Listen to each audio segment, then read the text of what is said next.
Salamo 5:20 nataony Davida. Aminao Tompo no anandratako ifanahiko. Andriamanitro, ianao no hitokiko. Aoka tsy homenatra aho. Aoka tsy hifalian'ny fahavaloko aho.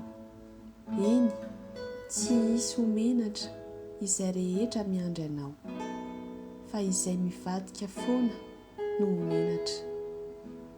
Ampafantaro ny lalanao aho, Tompo. Ampianaro ny sitrakao aho.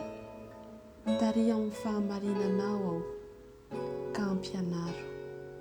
Fa ianao no Andriamanitry ny famonjenay. Ianao no andrasako mandritry ny andro. Tsarovy ny antranao sy ny indra fonao, Tompo, fa hatr'izay ireny. Aza ny hotan'ny fahatanorako na ny ratsy nataoko no tsarovanao, fa aoka ho araka ny famindraponao no ahatsiarovanao ahy noho ny fahasoavanao, Tompo. Tsara sy mahitsy ny Tompo, ka izany no ampianarany ny mpanota ny lalany. Mitarika ny mpandefitra amin'ny marina izy, ary mampianatra ny mpandefitra ny lalany. Ny lalan'ny Tompo rehetra dia famindrapo sy fahamarinana amin'izay mitandrina ny fanekeny sy ny teny vavolombelona. Noho ny anaranao, Tompo, dia mamela ny heliko, fa lehibe izany. Iza no lehilahy matahotra ny Tompo? Izy no ampianariny izay lalana tokony ho fidiny. Ny fanahiny hitoetra amin'ny soa, ary ny taranany handova ny tany. Ny fisainan'ny Tompo asehony amin'izay matahotra azy, ary ny fanekeny no ampafantariny azy.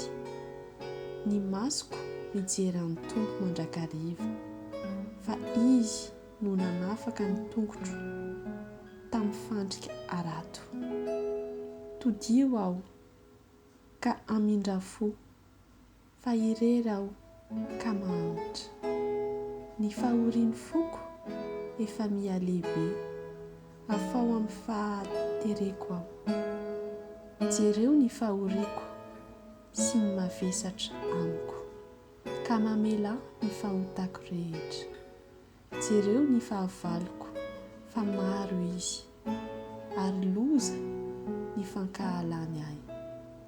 Arovy ny fanahiko, ka vonjeo aho. Aoka tsy homenatra aho, fa mialoka aminao.